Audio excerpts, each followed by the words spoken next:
Halo, selamat pagi, siang, sore, malam Bapak. Nama saya Jacqueline Chiam dengan NPM 2551128. Ini saya akan membahas tentang isu royalti musik yang dimainkan di kafe antara hak cipta dan kepentingan bisnis. Apa sih yang dimaksud dari royalti? Royalti adalah kompensasi yang kita berikan kepada pemilik ciptaan lagu sebagai bentuk apresiasi kita. Royalti biasanya dapat diambil dari lingkungan seperti tempat-tempat umum, seperti contohnya di kafe, di hotel, di restoran, ataupun di mana aja. Dari mana sih adanya royalti musik tersebut? Royalti musik tersebut ada dalam Undang-Undang Nomor 28 Tahun 2014 tentang hak cipta atau UU HC. Dinyatakan bahwa pada pasal 8 UU HC, ekonomi atas ciptaan, salah satu bentuk hak ekonomi adalah hak yang mengumumkan atau memperbanyak ciptaan di dalam pasal 9 ayat 1. Menurut WIPO, hak cipta memiliki dua komponen, yaitu hak cipta dalam moral dan ekonomi. Apa sih gunanya hak moral dalam undang-undang hak cipta tersebut? Di pasal 5 ayat 1 dinyatakan hak moral sebagaimana dimaksud dalam pasal 4 merupakan hak yang melekat secara abadi pada diri pencipta. Yang A, tetap menjatuh. Dan apa sih hak ekonomi dalam hak undang-undang hak cipta ini? Pada pasal 8 disebut bahwa hak ekonomi merupakan hak eksklusif pencipta atau pemegang hak cipta untuk mendapatkan manfaat ekonomi atas ciptaan. Baik, sekarang saya akan menjelaskan inti masalah tersebut.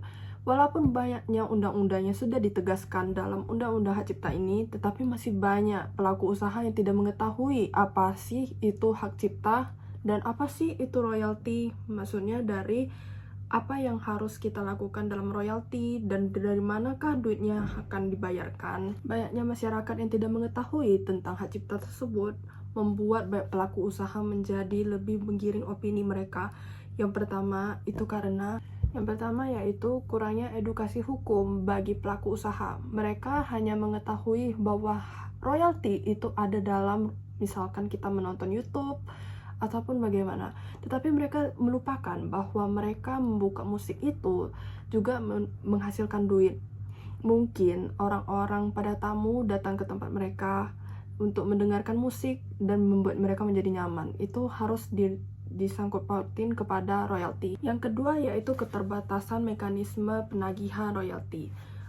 Masyarakat tidak mengetahui bahwa LMKN itu akan mengambil duit dan apakah itu adil ataukah tidak. Mereka itu masih kurang percaya tentang adanya LMKN ini. Organisasi ini walaupun sudah ada sejak dulu, tetapi masih banyak masyarakat yang tidak mengetahui keberadaannya. Yang ketiga, yaitu masyarakat tidak mengetahui berapa persen yang harus mereka bayarkan pajak dari royalti tersebut dan mereka tidak ada akurasi yang tepat untuk mereka ambil.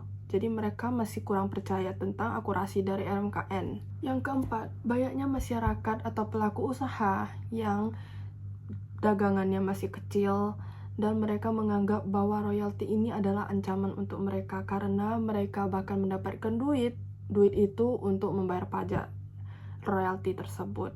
Dari semua itu, kesimpulannya yaitu LMKN harus menegakkan bahwa mereka harus memiliki berbagai aspek seperti website ataupun apapun yang menjadi edukasi untuk masyarakat di Indonesia, sehingga masyarakat Indonesia dapat lebih mempercayai dan dengan setuju menerima keberadaannya LMKN. Dan untuk masyarakat haruslah ada penegakan hukum yang tinggi, maupun dari apapun seperti aspek berjualan ataupun gimana pun mereka harus memiliki aspek tentang hukum. Karena apa? Masyarakat juga menjadi salah satu bahan utama untuk keberadaannya undang-undang tersebut. Yang ketiga, yaitu harusnya ada platform digital yang memang khusus untuk royalti. Seperti contohnya Spotify for Business untuk kalangan-kalangan untuk dagangan, seperti untuk menghitung jumlah pajak yang harus mereka bayarkan. Sekian dari presentasi saya. Bila ada kesalahan kata, saya minta maaf dan terima kasih, Pak.